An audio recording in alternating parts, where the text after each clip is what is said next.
1971. I was 15. I borrowed a surfboard that I actually found because there were not many in southeastern North Carolina.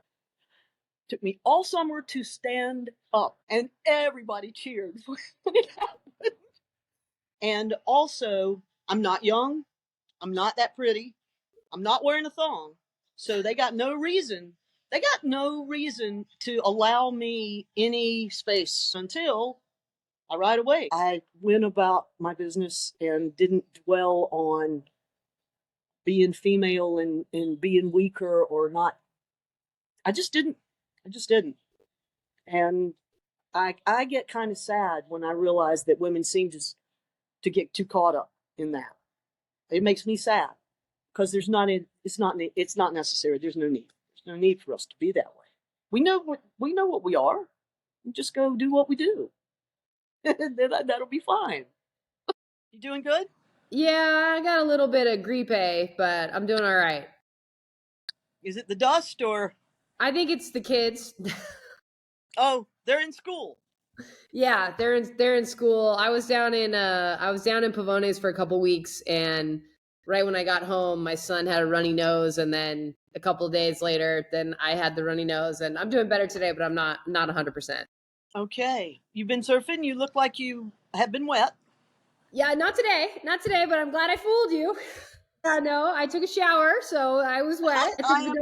I took the dog for the walk on the beach. How about you? Did you get in the water today? Yes, my favorite part of Guiones, this particular swell angle really likes, and it was really fun. Awesome. So tell me about what are the waves like that you really like these days? Well, as long as it's bigger than me, I got no complaints. I don't really care how big it is if it's bigger than me, and I don't really measure anymore. If I look up and go, yeah, that'll do, then that's fine. Rad. So you're living in Costa Rica full time. How long have you been doing that? No, I'm not full time. Okay. I still go back to North Carolina. I have a mom, and so I can't stay gone forever. Yeah. And a couple of my kids are still in North Carolina, but of course they don't need me. Yeah. How old are the kids these days? Leilani's, well, we both have a birthday the end of this month. We have the same birthday. She will be 35. She's a professor.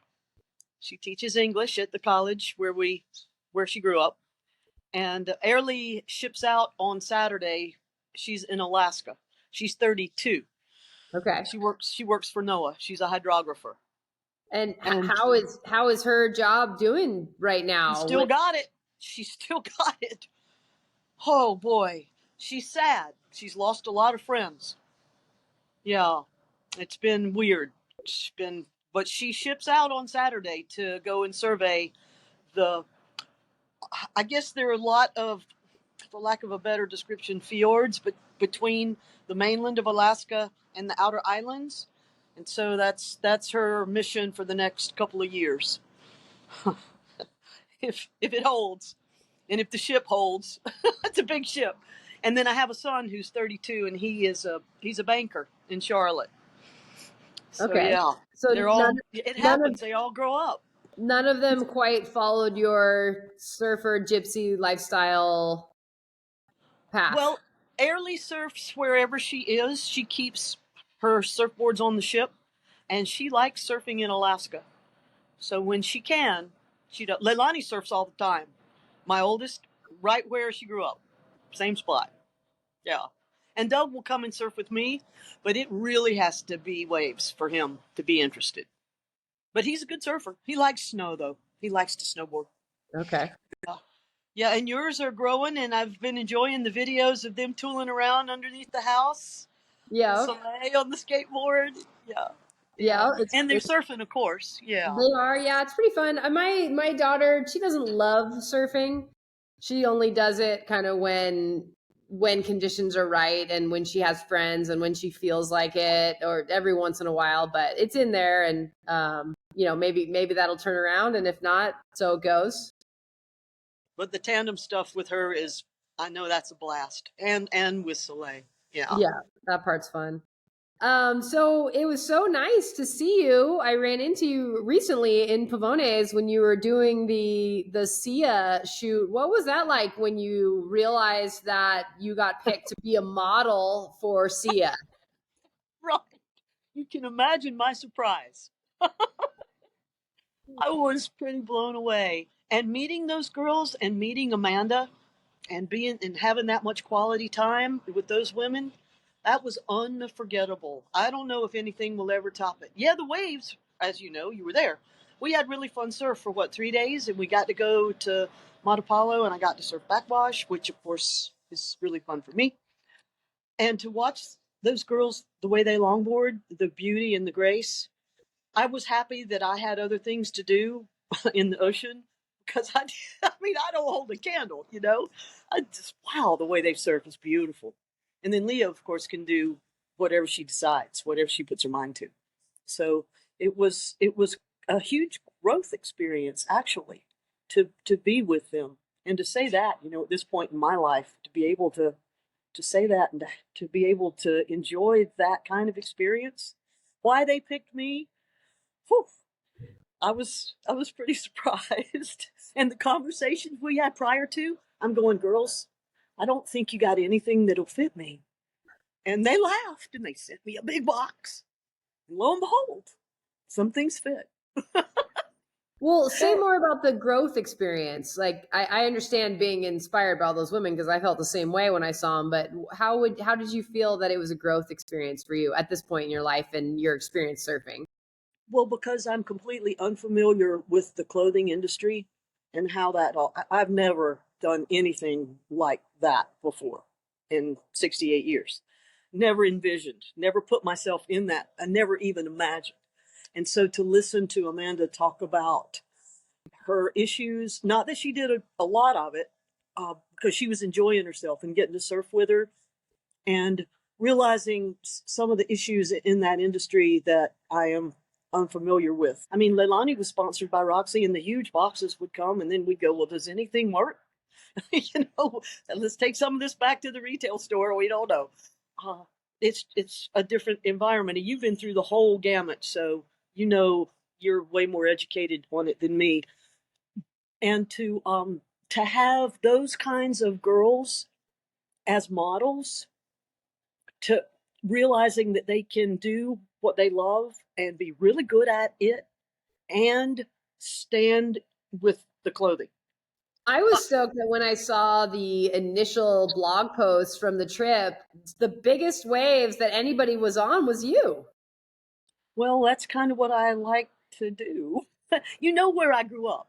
I mean, I do, but tell us a story. Tell us about what it was like for you. At what point you got into surfing? What it was like being a woman getting into surfing in that era. Tell us a story. 1971. I was 15. I borrowed a surfboard that I actually found because there were not many in southeastern North Carolina. And then when I was 16 and I could share my father's car, I found a 511 single fin Surfboards Hawaii dome deck, 18 inches wide, if that. Took me all summer to stand up, and everybody cheered when it happened. And I thought, well, surely there's other equipment out there. And then I went to college at a place, Wilmington, North Carolina, where that university is 5 miles from the ocean. So in spite of having to work my way, because I paid my own way through school and going to school, and I was a biology major, so as you know, we had a lot of labs back then and no online. You go and you sit and you do it, right? So there was a lot of that time spent. But gradually I got better and I rode different size boards, bigger, and then I went to smaller. And then the industry began to flourish in southeastern North Carolina. So I had shapers and people to surf with, mostly men, a couple of women, but mostly men. And finding clothing that stayed on my body was nearly impossible. I wore board shorts that were men's, and I wore men's wetsuits, and you know all that through the '80s until Lisa Anderson discovered that we could wear board shorts that fit. Um, and so I've in my late mid to late 20s. Well, when I graduated from school, I went on walkabout. I went and traveled in the Caribbean and California, and got a little bit better, got a little bit more comfortable surfing in different arenas. But all those years in North Carolina and going back to North Carolina and going into the corporate world for 10 years, the surf that we have to surf is marginal. It's pretty much junk a lot of the time. And so we just make the best of it, especially if we have to surf when it's windy a lot. So I guess I just got enough of that. And then I realized when I had kids and I didn't do the corporate world anymore, and I was almost 40 when I had my last child, and I was already in fitness industry, and people asked me to start teaching surfing, and I started taking people on trips, and we were going to better venues. We were going to countries in Central America and in the Caribbean and Hawaii, and I realized that I really enjoyed riding bigger waves. And that as long as in the fitness industry, as long as I understood how to keep myself in a reasonable position of conditioning and a reasonable amount of risk, that I could still raise my children and be productive and not die, which I thought was important. Because you like big surf too, and you might think about that sometimes, like, well, should I take that wave? But it's so far so good, and I've been able to, I guess since I was about 40 is when I ramped up in size, and now I've ramped back down a bit, but I'm still okay, I think.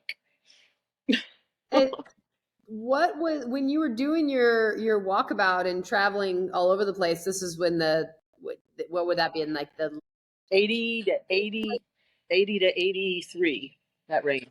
and were you traveling solo or? I did. I traveled by myself. And Yeah. were you competing? No, I did start competing in 75 when I was in college. And then when I graduated and traveled, I didn't compete for a few years. And then when I went back to North Carolina and went to work, I did compete again because I needed the motivation to surf whatever that was there. And oftentimes when we have amateur, this is all amateur stuff, ESA. The surf is often barely, I mean, you can ride it, but can't say it's fun. Can't really say it's fun. So it was a motivator to get me to surf on a regular basis. So that was the reason. And then when I started having kids, I didn't worry about competing. We went surfing. All my kids worked with me when I taught. We all did it together. And that was probably the highlight of my whole life, was to have them teaching with me and witnessing the whole scene and then traveling with me. Yeah, which they did for a long time. And my son Doug still does sometimes. Yeah. Nice. Yeah, I was trying to think of like the era, because it seems like maybe you would be a contemporary with like Jericho Poplar and that California kind of Golden Girls crew. Probably. I know there wasn't a lot of money in women's competitive surfing, but I also think of you as a really good surfer that would have had the skill back then to be involved in the surf industry. So was that something that you thought about ever, or? No, when I wanted to go somewhere, I worked and made the money, and then I went. And then wherever I was, I usually worked in some capacity. And that was always my MO, like, oh, I want to do this. Okay. How much money do I think I need? Okay, let's go make the money, and then we'll go do it. Yeah. I didn't even, all we had in the 80s was the occasional magazine, and our surf culture in southeastern North Carolina was pretty clandestine. It was tight knit, and people were traveling, especially in the 70s before I was able to. Men were going to Hawaii and having those experiences. But I think the first time I went to Hawaii was in the early 80s, and I probably had no business being there at that time. It took me a while to figure out how to handle myself on the North Shore. Yeah. Well, yeah, those waves that's like a whole nother level of surfing. I remember I think it was the first time we met, or at least maybe we had met previously when I was young, but the first time I remember meeting you was in Nicaragua. Do you remember that? We I were, remember when we were in Oceanside at a Betty series event, and I think I had Leilani with me, and she was 13 or 14, and it was when Alana Blanchard and Bethany Hamilton were there, and Bethany had two arms. I oh don't know if wow. you remember this far back. This is a long time ago. And we were there because the Betty series was out of Florida, and I was summoned to represent that series. It's an all women surf series that you might vaguely remember, and put both of my girls into it. So I did for a while. And that's how we ended up. And I surfed a heat with you, and I remember how intimidated I was, like, oh my goodness.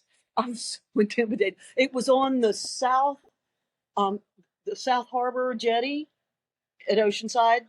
We were on the north side of the South Harbor jetty. That's where we were. Yeah, Oh yeah, that that's the classic first. best location. That's my first recollection. Nika, I did a lot of Nika time with my family, but I can't say I remember that one.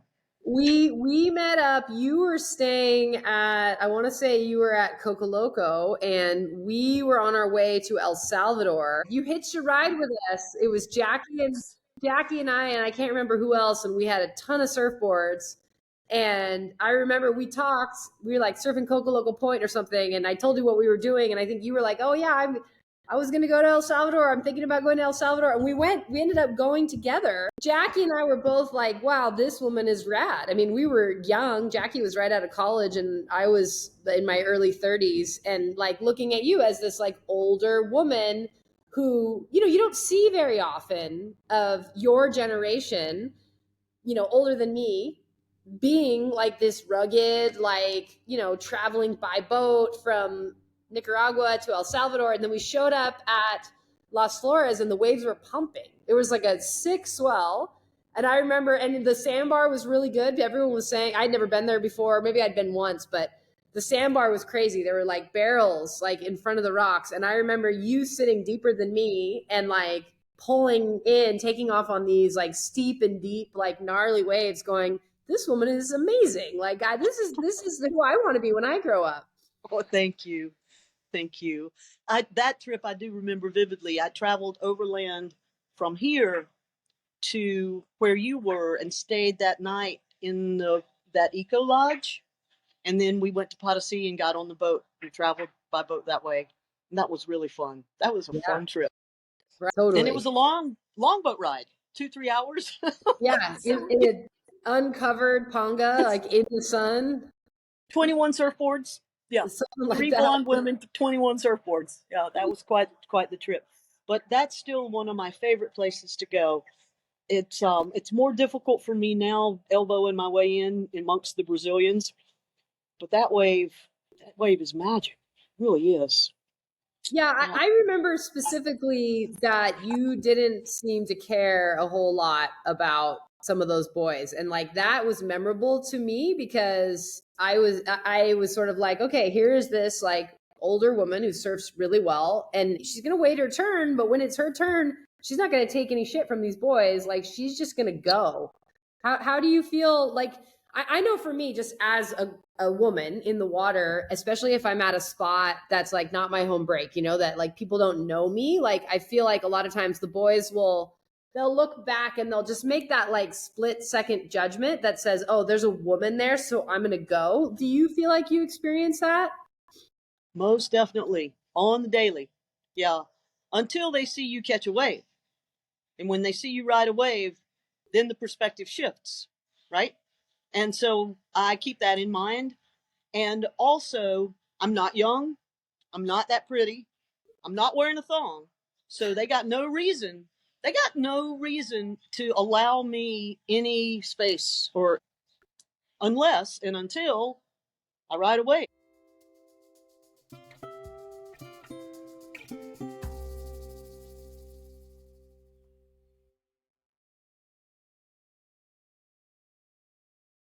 All right, amigas, you know we love supporting small, woman owned businesses that make high quality surf gear. Well, we've got another recommendation for you. Mamala Wetsuits is the only woman founded and designed wetsuit brand in the entire industry. I first found out about Mamala when the founder joined us on a retreat. I was immediately in love with the mermaid shark logo and super impressed with the quality of the materials and cut of the suits.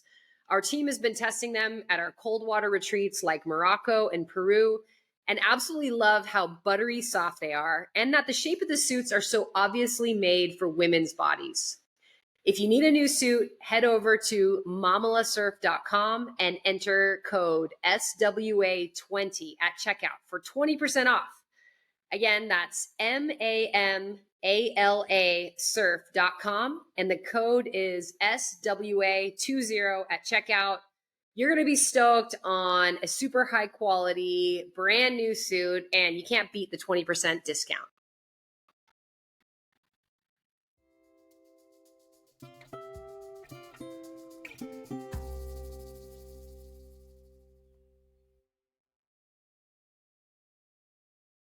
And then they all go, oh, it happens. It happens almost every day. And so for me, surfing for 50 some years, it just goes with the territory.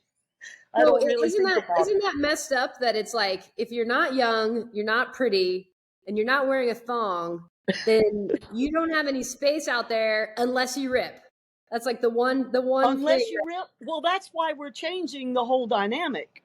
What you're doing and what I have been doing, and I do it on a lot lesser scale, because I've gotten a lot more selfish now that I don't have my kids to raise and I don't have any grandkids, and I'm going surfing.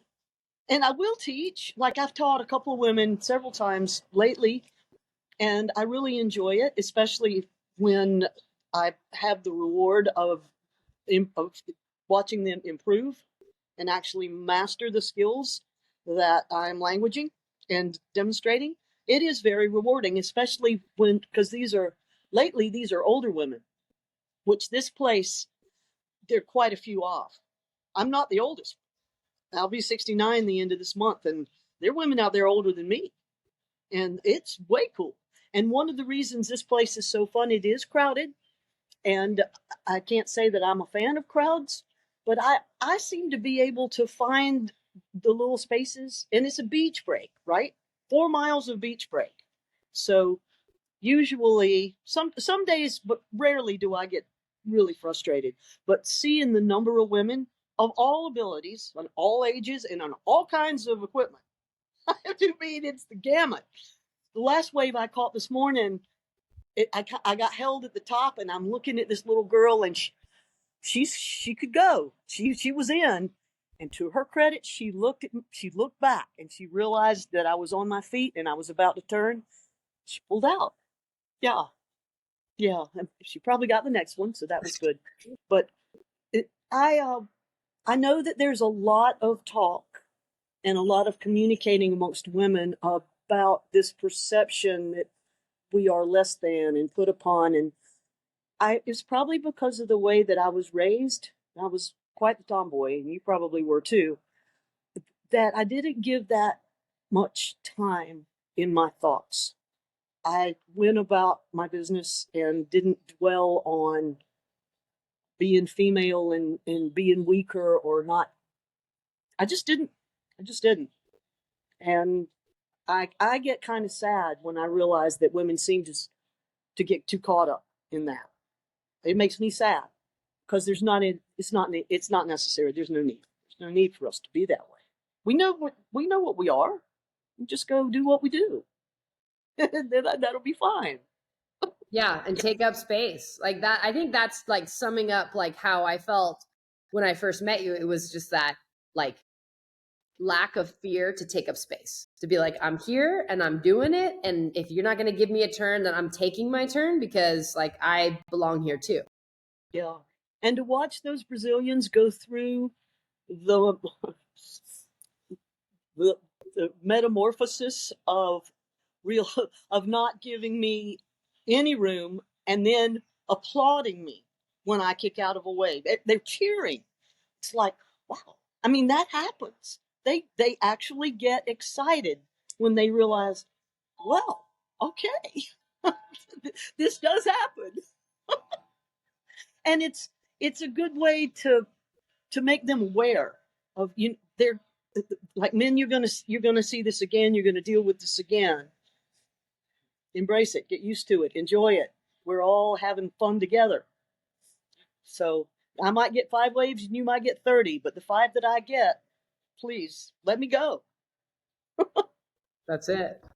So how have, like, I think one thing that's really impressive about you also is that you're still riding a shortboard.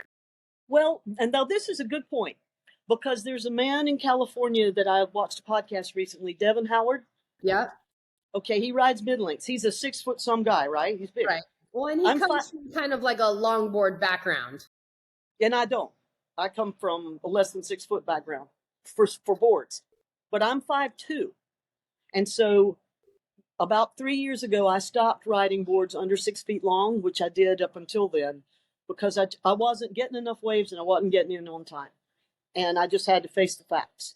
So right now the boards that I have here are 6'3", so that's more than 12 inches taller than me. So that's technically a mid length. Is that the definition? You know, I debate a lot about the definition of a mid-length. Is that the definition of a mid-length? More than 12 Well, inches taller? according to Devin Howard, if it's more than 12 inches, now it's shaped like a shortboard.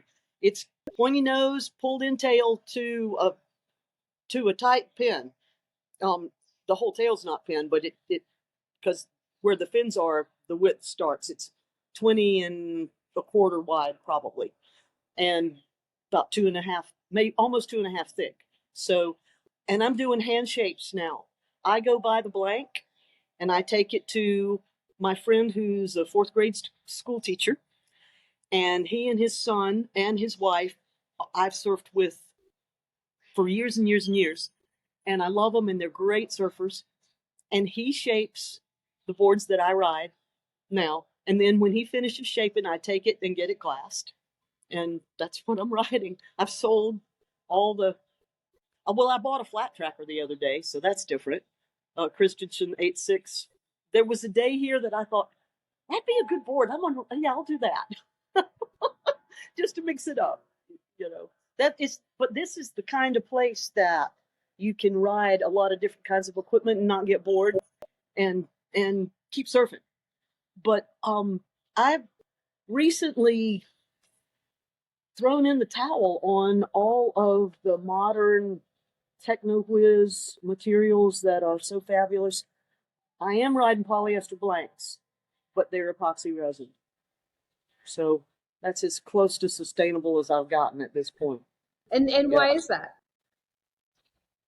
Why is that the choice? Yeah, why how do you make that? I mean, you obviously have a lot of experience and you know a lot about surfboards, so I can totally understand the kind of good feelings about buying a blank and having a friend shape it. And does it go beyond that as far as, like, do you prefer the feel of a polyester blank? I do. I really do. I've ridden a lot of sandwich construction, a lot of different epoxies.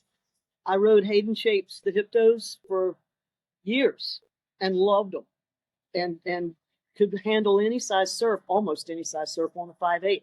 But those have a lot of volume, 32 liters. And then I got to the point that I said, well, I got to move on. So what I do is I buy a fish blank that's too long, and then we move the whole template back to make it flatter. Because I'm not a vertical pocket surfer, but I really like big turns. And so I can create that kind of experience with the kind of surfboard that I'm designing. And it's really fun. I don't hold the tools, but it's really fun being in this. I'm sure you know. I'm sure you've done it. It's a fun process. Yeah, it's fun to be able to have a relationship with a shaper where they can kind of get to know the way that you surf, and you can say, all right, I want a board that's gonna, like you were saying, that's gonna have be a little flatter, so it'll get into the wave easy and it'll be fast and allow you to do those turns that you want to do, and kind of maximize what you're looking for. And then you get the board and you're like, oh, you went a little too far in that direction, and like the next one, like maybe let's, Exactly. We keep going. That's so true. How has your relationship to surfing changed over the years? I think when I first wanted to learn, and I first realized that every moment that I could get there, I was going to put my board in the water, regardless. Well, I didn't know any better either. I was consumed by the thought of actually riding waves. I played in the ocean most of my life. I was lucky because as a little one, as you know, when we get tumbled around in the surf when we're small, we develop an affinity for that activity, and we get comfortable. We get comfortable with being upside down in water in every possible place, and it's something that we grow with. And a lot for people that don't have that experience, it's got to be a whole different world when they go into the ocean. So I also realized that I had other things that I needed to do, like go to school, like work, um, and so I had to budget the time. But I always wanted to surf as much as I could, and I did it just for the love of doing it. And I wanted to be a lot better than I was. I never thought I was very good, and I wasn't very good for a very long time. And I'm still like okay, I'm like above average, B plus, B minus. I would say definitely above average, definitely. So as the years went by, and I continued to surf, and then when I had kids and people in the community decided that I would teach surfing, and nobody was doing that. This was 1996. And I went, oh, well, okay, I'll do that. And then it just boomed, right? The whole business. But I had developed my own method that I stuck to pretty much. I've gotten a lot of tips and advice from other teachers, but I never went anywhere to learn how to teach surfing. That was something I'd been doing for a very long time already. And so my relationship changed because now when I'm surfing with my students and I'm trying to get a certain maneuver across, I got to do it. I got to demonstrate it. I'd better be on my game. So it made me surf better and it made me smarter. And then I would watch somebody catch a wave and then I'd have to go get them. So I have to figure out how to ride the wave to wherever they had gone, to retrieve them and bring them back. So that was a change. And so I learned how to read waves differently, I suppose. And there's one thing about the East Coast that a lot of coaches, it bugs a lot of us. We get way too accustomed to hitting our feet turning at the same time and juking down the line and doing one reentry, and that's it. Like there's got to be more to this. Come on, we got to figure this out. It's got to be a little more fun than that. And I still see that, but not as much, not as much. So as that time went on, I realized that when these women were coming to me, that and they were embracing the thought of being in the ocean regularly and doing it as part of their daily routine. And I thought, okay, well, this is great.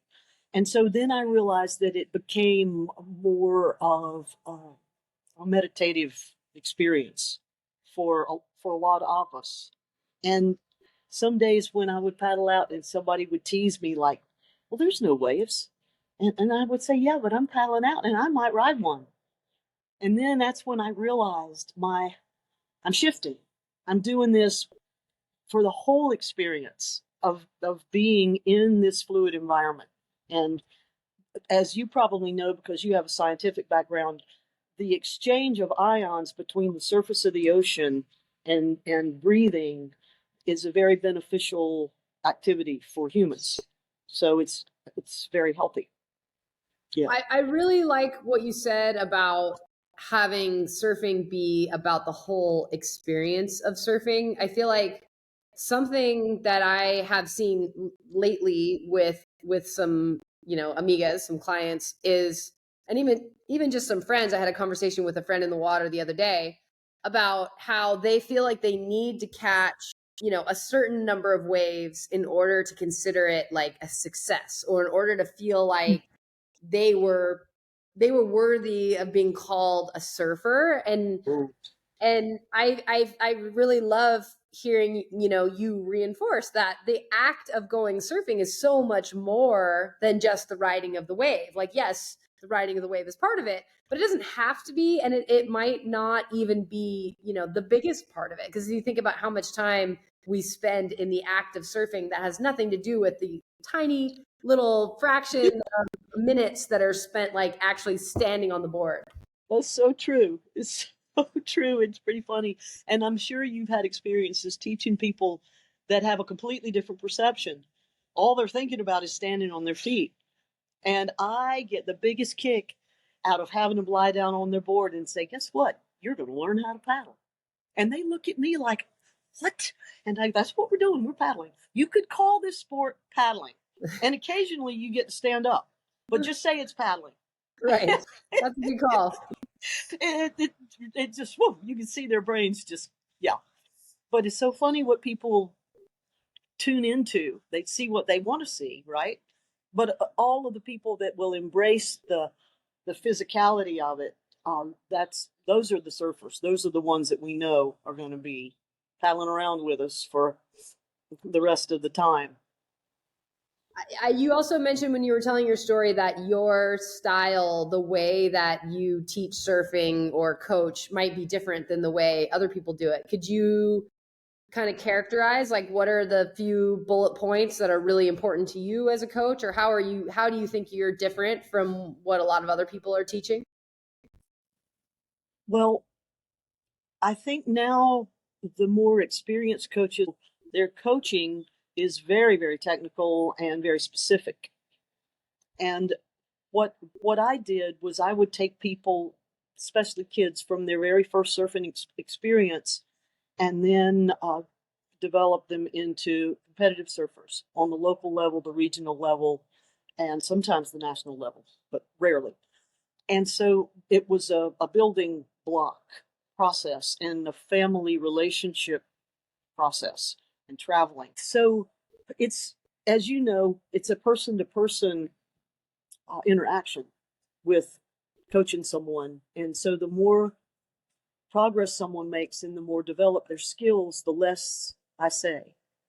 And what I say has to count more. So there was just a lot of time, person to person in the water, tuning into, especially if people would get scared, which definitely that happens. People definitely look to me, that person will look to me for reassurance. And at that moment, I better not be scared. Certainly I get scared, but that's the trick of putting people into situations that increase their comfort zone, but just a little bit. So how do you deal with fear? Because I think fear is a super common experience. And I know that, like, as a coach, it sounds like one of your methods is to just model, like, not being scared or being calm so that they can trust that, okay, if she's not afraid, then maybe I'm safe. But in that situation, let's imagine a time where you are actually kind of like, ooh, it is a little uncomfortable out here. Like, I am scared, but I can't show it. So how would you manage your own fear in that situation? What tools do you use? I can't say that I've ever been in that with a student. I've definitely been terrified on my own, but I always chose those experiences when I was not responsible for anyone. Like I would, during hurricane season, I would get up at dark and leave my family. So didn't have to be responsible for them at all. Like, y'all just figure out where you're surfing. I'm leaving. Okay. But so let's say, and I just want to keep going with this one. So let's say that, all right, the hurricane swell, the waves are big. The first step is to be like, family, like, you're on your own. I'm going to go push my limits over here where I don't have to worry about being responsible. And now you're in that inlet and you're realizing you're going to have to paddle to a different island. Like, what are the tools that you use in those situations to keep yourself calm or to push yourself to go out in waves like that? Oh, keep breathing. Yeah. I realize breathwork is such a thing now. I get a kick out of it. I realize that I've always monitored my breathing patterns. So the breathing, I think, because my mind does what a lot of people's brains do, just takes off into this hormonal terror realm. And I come back to breathing and moving. I don't paralyze myself, but there's the conditioning. And that's the other part. And so I did that, even though I was older, between the ages of 40 something and 60 something. And I don't have that level of conditioning now because I don't do it, because I think really it's probably past time for me to do that. But it worked like a charm, and it was intense, but I was a trainer. So I understood that part of it.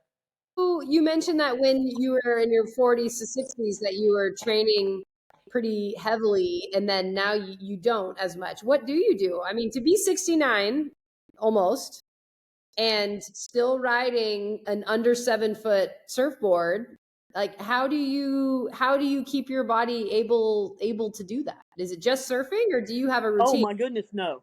Oh no. No. Um 4 5 years ago, just before COVID, that was 2019, I had my right hip replaced. And that was a big wake up call. And I sailed right through it because I was as fit as I could be given the circumstances. But I realized right then that I really had to pay attention unless I was going to give up what I love doing the most. And that's quite a startling realization. And a lot of people make the other decision. They give up, right? And at some point I will have to. I don't know. I don't know when that will be. But because of the 30 years that I worked in the fitness industry and I taught almost everything you could think of, I said, okay, I have the tools. I know the methods. I will put something together that works for me. And I found a trainer. And shortly after he and I started training together, he learned about foundation training. You know what foundation training is. I do. Okay. So during the 10 years or so that we've been training together, I use all of the modalities that I know, and I incorporate foundation training into it. So every morning at 5:30 when I wake up, I drink some water, and for 45 minutes I do yoga, I do calisthenics, I do foundation training, and I sweat. And I get whatever's going on in my body that doesn't feel right, I get it to resolve, usually. And it also helps me to operate. I get going. And then I have a cup of coffee. And AG1. I do athletic greens. You know about Okay. AG1? I do. I So do. John teaches here, and he does 2 classes a week. That is, you can't do an hour of foundation training. That would be ridiculous because for one, it's not fun, but Yeah. it's very effective. It's very effective, so we do it. So I've kept that routine for years. And So that's so rad. I remember I was in Nicaragua in December, and there was an older guy out on his longboard, and the waves weren't very exciting, and I was just in like a social mood, and so I was chatting with him, and he was talking about him and his wife and whatever, and I was like, "Where's she?" And he said, "Oh, she doesn't surf anymore." And "Oh, why not?" And he said, "Well, we're in our early 70s, and she's gotten to the point where she just can't push up on the board." And that, like, I oh, mean, obviously, I'm 44. I'm going to be 45 this year. Like, it's not something that I'm like actively thinking about, but like that comment, that like struck me, and I was like, oh my god. yeah. Okay, I went home and like did 20 push-ups. Yeah, I Oh, gotta come up with a routine. And like I feel like the age that my kids are at, like I feel like this is me making excuses. I feel like I don't have time to do that, but I know that the earlier I start doing something like what you're doing, like the better for me. right. Well, 44, How yeah. much time do A I have? lot of their a lot of their activities you can join in. My kids were very busy, and a lot of the stuff they did, I did. Gymnastics, surfing, of course, soccer. And so and they didn't mind. It wasn't like, "Oh, mom, go away." Yeah. They were okay with.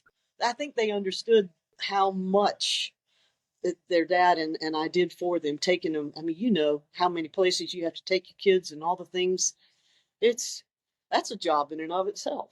Yeah, but those kinds of things um will keep you active, right? For Yeah. sure. And sometimes you make your own, and you make your own time. Yeah, thank you for taking the time to sit down for a minute. Oh yeah, it's What great. what other wisdom and pieces of advice can you give us, this population of women surfers of all different ages and experience levels and board types and fitness levels? Like, if you could sum up kind of the things that you would tell to women that you coach to lead to a happier, more fulfilled surfing experience, well, what advice do you have? Well, looking at people like Jackie, that takes care of the Surf with Amigas in Pavones, and raising a family, surfing while she's pregnant, the relationship she has with her husband, and the way that they share the duties, women can realize that they can have a full life, and all those things can happen. And now on social media, we're seeing Carissa Moore modeling with. I mean, wow. It's really, really, really cool. But what I see women embracing all the aspects of their lives more and more. And so, as far as giving advice, I'm just happy that in some capacity, women can say, when they look at me, oh, well, yeah, I can keep going. I have to make adjustments and realize my limitations and my station in life, and just do what I can do. Like, there are waves now that I don't surf anymore because I don't think I'm capable of surfing Waimea or Himalayas or places that I've had some fun at. I don't think I'm there. I don't even know if I'd surf Sunset again, and I surfed there a lot. Do you struggle with that at all? Like, do you, Well, how it's does it feel to be at that point in your life where you're like, okay, I'm well past my peak and I don't know how much longer I can do this and I can't do this anymore, or I'm not going to surf these waves anymore. Like, my body's not the same anymore. Like, does that feel hard some days? I play a lot of music. That helps a lot. I play a lot of music, a lot more than I did, but I have time, and I have a great small group of people here that I play with, and so we're always learning songs and bouncing songs off of each other and writing songs and making up melodies, and it's usually about surfing. The songs are usually about surfing, and that helps. That helps because you're right, because I have more downtime than I used to, and it's I think probably the hardest thing was realizing I can't ride boards that are as small as what I rode my whole life. But the way that I consoled myself on that one is that, okay, when I longboard, the thing I like the most about longboarding is not nose riding because I suck at it. It's terrible. But when I bring a longboard all the way around and I fully transition rail to rail, the way that feels, I said, if I think about that on a smaller rail, then I'll do that, and that'll make me happy. And I did it a bunch of times this morning. So you just take the 6.3 and lay it over and come around and bounce off and keep going.